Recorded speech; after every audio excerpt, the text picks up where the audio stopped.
You're listening to WCAT Radio, your home for authentic Catholic programming. Good afternoon, and welcome to WCAT Radio and this edition of Inter Vitam et Mortem, Between Life and Death, Interviews and Discussion with a Catholic Bioethicist. I'm your host, Dr. Anne Urlakis. I'm a classically trained and degreed bioethicist, and today I have with me a distinguished guest, Dr. Alan Moy. Before we begin, let us start as we always do with a prayer. In the name of the Father, and the Son, and the Holy Spirit.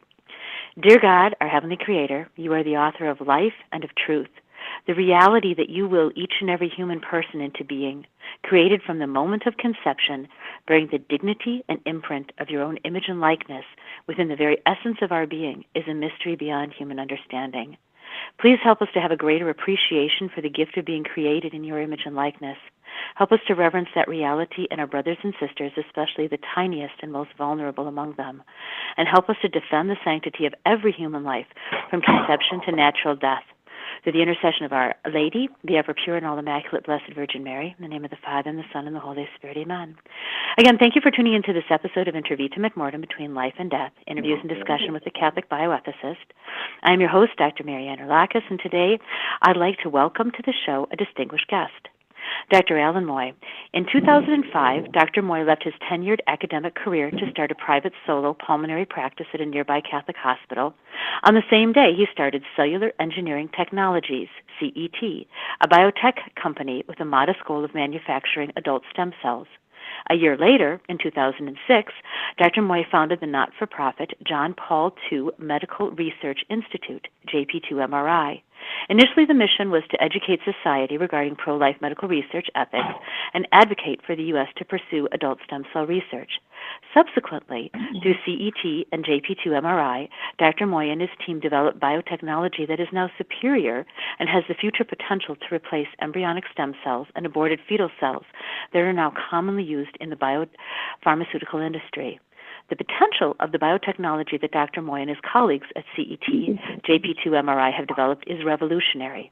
However, as the true potential of this work unfolds, Dr. Moy has encountered a number of challenges.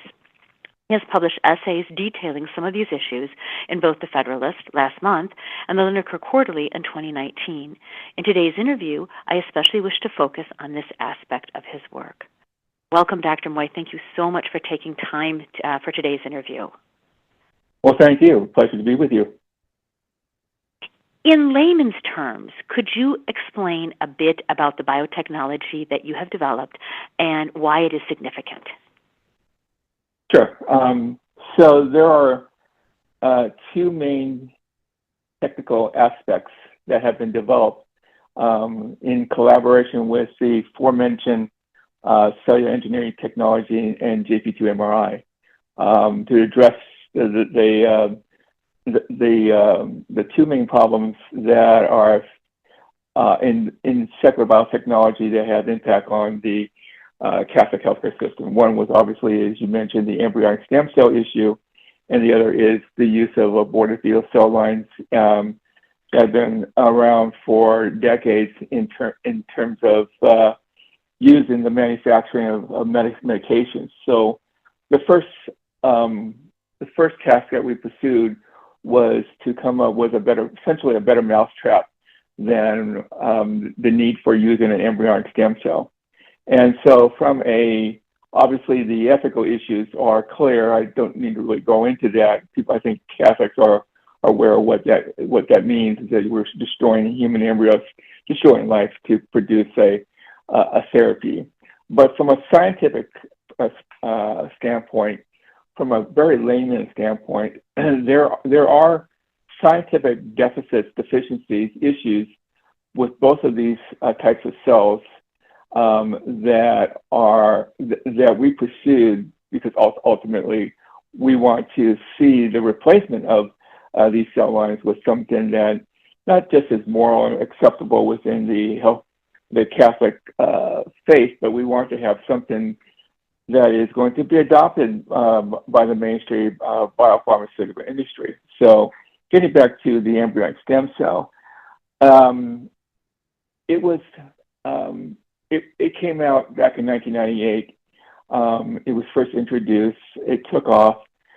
But the problems with the embryonic stem cell was, one, just from a scientific, notwithstanding the ethical issue, is that there's a major safety issue. And Okay. the safety issue is that these stem cells have an inherent genetic instability. That when you put them into a mouse or animal model, it will form a tumor.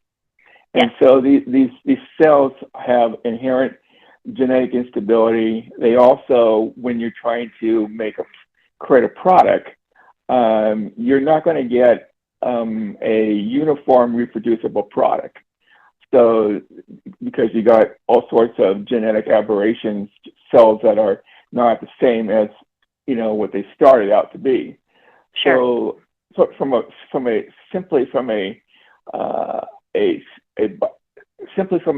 standpoint of biotechnology quality control, those are obviously a major safety issues. So the next milestone that was created in 2006 to sort of overcome this was the advent of something called an induced pluripotent stem cell, or we call it as an acronym iPSCs. Yes. And so here, an iPSC was founded by a Japanese scientist, Dr. Shinya Yamanaka, and he introduced this technology in 2006. And what he basically did is he took a handful of genes and then inject them into a human adult cell and transformed it into an embryonic-like stem cell, which looks like and behaves like an embryonic stem cell.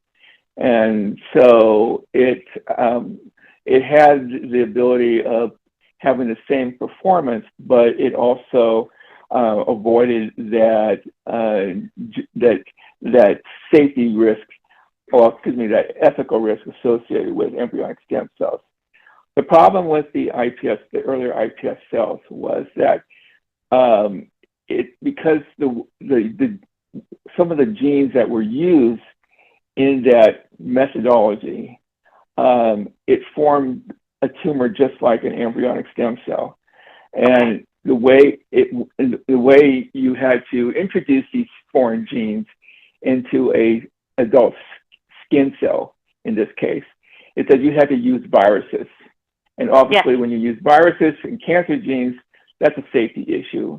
And a lot of these viruses are produced from an aborted fetal cell line called the HEK293. So you don't necessarily eliminate the ethical issue altogether, and you have these significant safety issues with using viruses and having these cancer genes that are being introduced to produce this cell. So the innovation that we pursued was, okay, can we eliminate the ethical issue? Can we eliminate the viral issue? Can we eliminate the need for cancer gene and still produce a iPS cell that is completely free of ethical controversy and also would not have the same safety risks, which obviously no one wants to have this risk of being exposed to the potential for viral infection or viral immune risks and cancer risks. Right. So that's what we pursued, and we solved the problem back in 2017. We published that in a seminal article and showed that if you take, say, skin cells from a newborn circumcision, we could produce those cells, and we can do it very efficiently and reproducibly. And so then in the following year, we extended that method to using cells that are more available, like blood cells. And so we use cord blood, we use cells from patients with clinical diseases, and we asked the question, can that method work for a different cell that may be more amenable and more readily available? Obviously, you don't want to, if you want to do research on children You don't want to subject it to an unnecessary skin biopsy. So we wanted something that could be more easily, you can use a cell line that could be more easily used. So we did that, and we published that, and the method, with a little bit of tweaking, we were able to get that method reproduced very efficiently also in blood cells. So that was published, and subsequently, it was we filed and received a U.S. patent back in 2022, and that work was a collaboration between our two organizations, CET and JP2. So that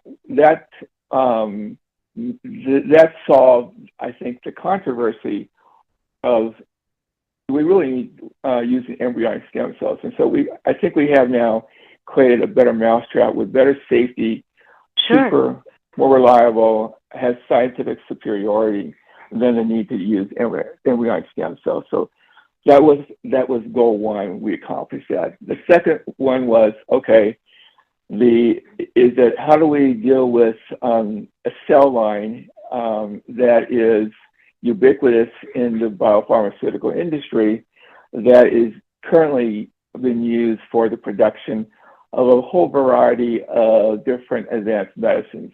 And that was the cell line called the HEK 293 cell. Yes. And for those who don't know, for the layperson who don't know sort of the background of the HEK 293 cell, it was created in the 1970s by scientists from the Netherlands. And that cell was created from a first trimester unborn female using kidney tissue, and hence the name human embryonic kidney, or HEK, is the cell, the tissue which it was originally derived. The 293 just refers to the number of attempts that was needed by the scientific team to produce that cell line, which subsequently has taken off and is now used in a whole variety of products and services for the biopharmaceutical industry. For example, it's used in the production of gene therapy. So just about every gene therapy currently used in medical research or in treatment uses the HEK 293 cell. The HEK 293 cell is used in the production of about a third of the proteins that are produced by the biopharmaceutical industry. And so it's currently it's over $100 billion market. And wow. We predict that by 2000 in 5 years it will double. And so it doesn't get the HEK 293 doesn't get a lot of attention, and the problem doesn't receive a lot of attention in terms of the scope within the Catholic Church or within the Catholic healthcare system. But I think you got to put this in perspective: is that Planned Parenthood is generating $1.5 billion a year from its abortion services, but we're talking about a cell line that's producing 100 times more in terms of revenue for the biopharmaceutical industry. And so the thing was, how do we solve that problem? And so again, the Institute took the lead on that problem. The Institute had established sort of a legacy in producing adult stem cells. And so what we did is that we asked, can we make a cell line, a HEK 293 replaceable cell line? And so one of the problems with the HEK 293 is that it's 50 years old, obviously. And so the technology that was used to create it is so antiquated. But one of the ways in which it was originally created was it used a large fragment of a virus to transform that cell into a state where it can be immortalized. That is, immortalized means that it can live forever. But that cell has problems. One of which is that it's not really a human cell anymore. It's been transformed. So where it produces probably 50 times more chromosomes than what's in a normal human cell. So wow. it has 64 chromosomes. It has been perturbed, and it has viral elements in it because it used viral elements. Mm-hmm. And so there are a number of other scientific and complicated things that are shortcomings of that cell line, but it's was it also passed through? Was it also passed through Vero kidney cells and the Vero monkey cells, and therefore has potential to be contaminated by any of the cancer-causing agents that may have come from the Vero monkey cell line too?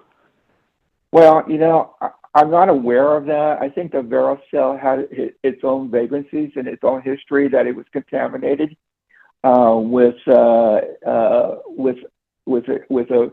with viruses that had cancer propensity.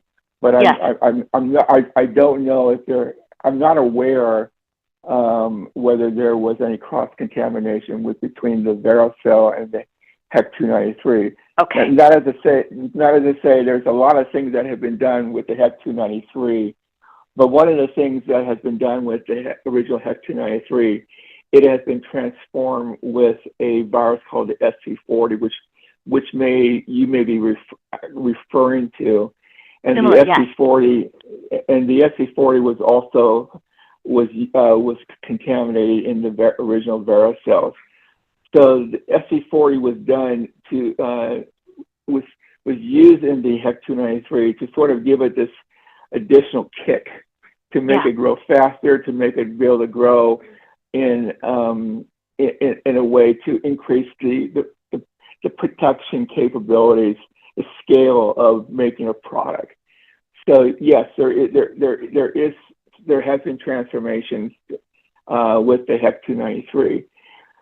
So we don't, from a regulatory standpoint, we don't really have, if you ask, do we know everything what's in the HEC293 and their derivatives from a regulatory standpoint? No, I think there are a lot of still unknowns about that. So obviously we would like to have something that's cleaner. We want something that has been transformed without a virus. We want to know from a regulatory standpoint, when we do something to a cell, we want to know exactly what was put into that cell to transform it. Sure. So what we did is we took a stem cell from cord blood that we had expertise and experience in, and we took these postnatal cells, stem cells, and we used a method called CRISPR.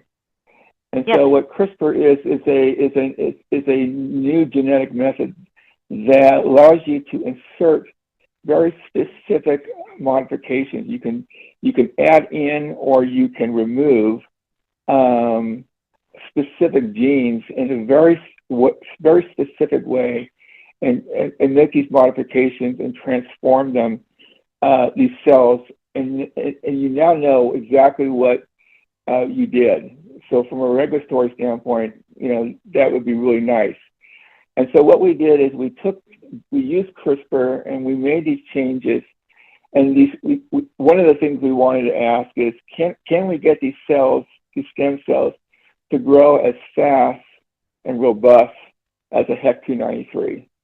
And so that was the first thing. So we did that, and we found that we can get these cells to we could speed up their growth rate to a level that is very comparable to HEC293, because obviously from a pharmaceutical perspective, you want to be able to have a cell that can grow as fast and turn out exactly as a HEC293, because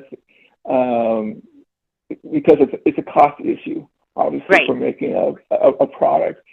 So we were able to do that, and the cells maintain their normal chromosomal number, and we asked whether or not, can we produce a product, a protein like a HEC-293 does. And so we did that, and we showed that we can produce proteins from this new cell line. So we were able to, so far, create a HEC-293 replacement cell line that we have filed, the Institute has filed a patent on, and we are now moving that technology into a commercial operation.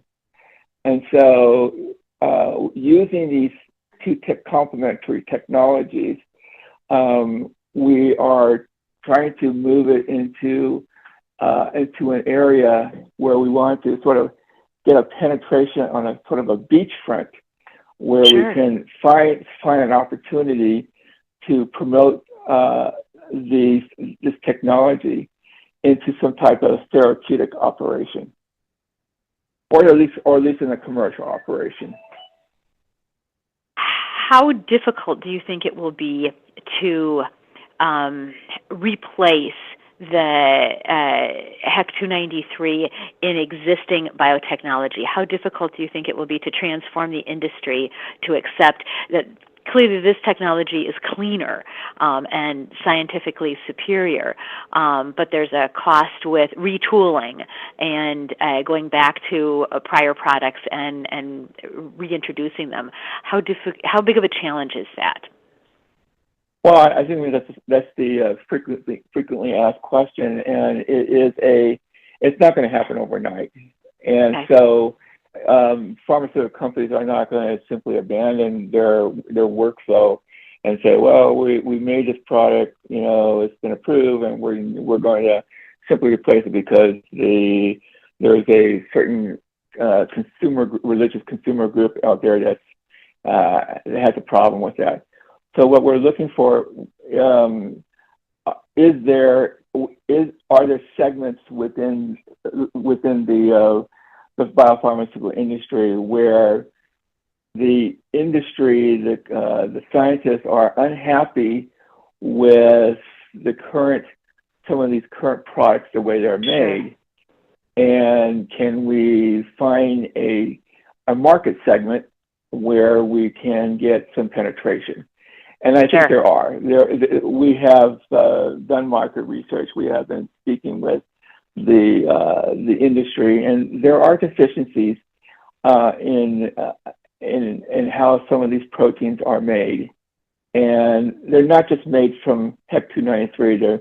They're made from other types of cells, which carry an inherent quality control issue. And so I think that where I envision the two areas where we can penetrate is taking these cells and producing certain peptides, or what we call growth factors, that are important in a variety of different applications, and that's a very large market segment. Yes. And so we're looking to penetrate in that market segment, and we've spoken to. There's a lot of dissatisfaction among the industry on the quality of those growth factors as it stands today. The other is that if you have growth factors, then those growth factors are very important in the routine production manufacture of stem cell therapies. And so the way stem cell therapies are currently being developed is they're using cell lines, not just HEC-293, but cell lines from bacteria that just have quality controls. And so what we have found, we've received federal grants to look at how those, if you use a higher quality growth factor that you would expect to try to be reproducible, what you would see in utero, that in the development, the mother is going to be, the field of development is going to rely on multiple stages of development, all of them using growth factors that are human growth factors that are important in normal human development. Well, those growth factors are very species specific. It's what's manufactured out of bacteria is not the same that's seen in the womb. And so there we know that from our research that using a more native human growth factor provides a better quality product.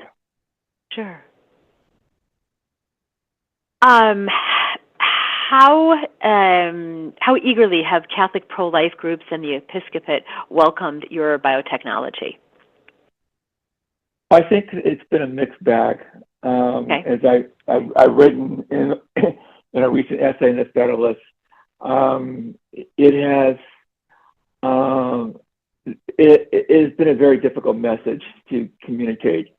And a part of it is, I think, depends upon who that audience is.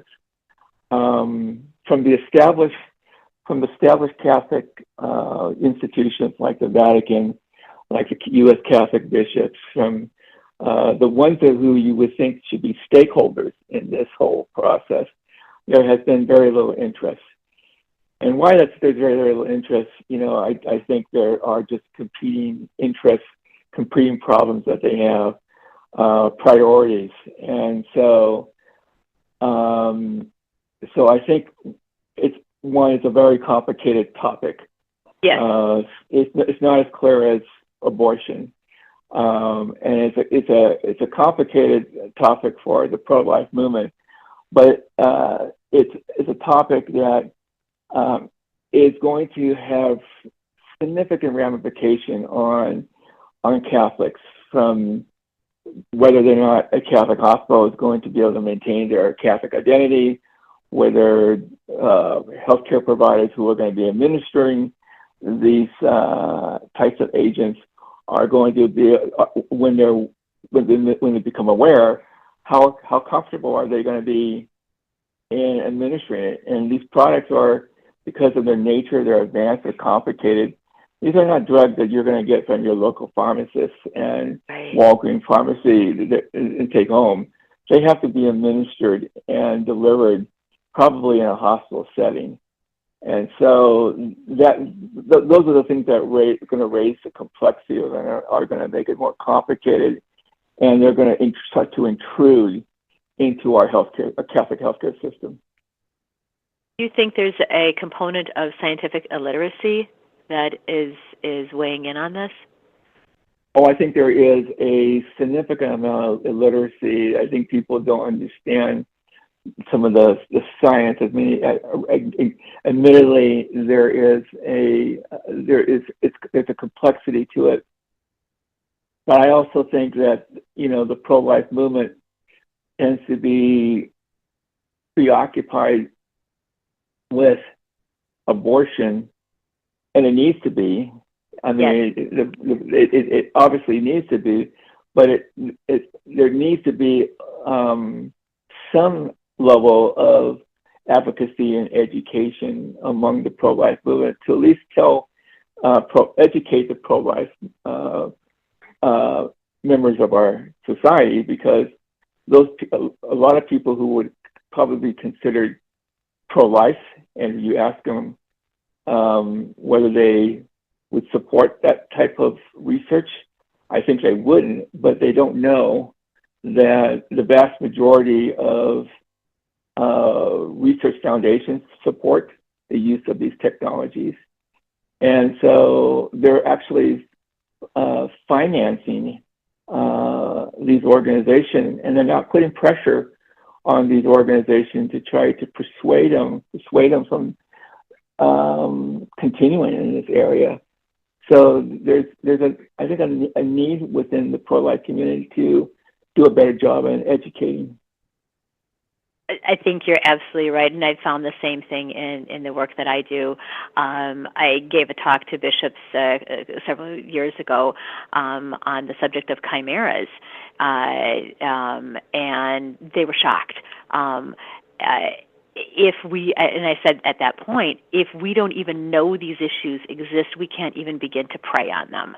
And that at the very least, we need to educate both scientifically and catechetically regarding what the issues are, and to ask people to begin to pray about these issues as we try and move forward with them. What do you think ought to be done to ameliorate the situation? Well, I think it would be very helpful if we had the pro-life committee of the USCCB to step up and do a better job of telling our bishops and educating them that they need to start educating their diocese. I think that, and we have to give them the tools to make it clear to them how to communicate this complicated message to Catholics. I think if we don't have our bishops start to advocate and educate people, then people are just not going to say, well, why is this important? Why should we care about this? So I think that it would help if we can get our bishops to educate, and if we can start getting the pro-life committee from the USCCB to do a better job. I think that would be important. So I think the second thing would be we need to start getting our pro-life, our national and our regional pro-life organizations that, you need to spend some amount of resources to educate. Because when I look at the websites of these pro-life anti-abortion organizations, there's hardly anything there, hardly any educational information about this. And so I think the major problem is just simply better education, better advocacy in this area. Well, Dr. Moore, you have given us much to ponder. I have a great deal of respect for you and the work that you do, and I'm also respectful of the time that you have. So thank you so much for taking the time to speak with us today. Please be assured of our prayers and support. May God bless you in the work that you do. Thank you so much for taking the time to be on Inter Vitam at Mortem with me today. Well, thank you, and God bless you. Hello, God's beloved. I'm Annabelle Mosley, author, professor of theology, and host of Then Sings My Soul and Destination Sainthood on WCAT Radio. I invite you to listen in and find inspiration along this sacred journey we're traveling together to make our lives a masterpiece and, with God's grace, become saints. Join me, Annabelle Mosley, for Then Sings My Soul and Destination Sainthood on WCAT Radio. God bless you. Remember, you're never alone. God is always with you. Thank you for listening to a production of WCAT Radio. Please join us in our mission of evangelization. And don't forget, love lifts up when knowledge takes flight.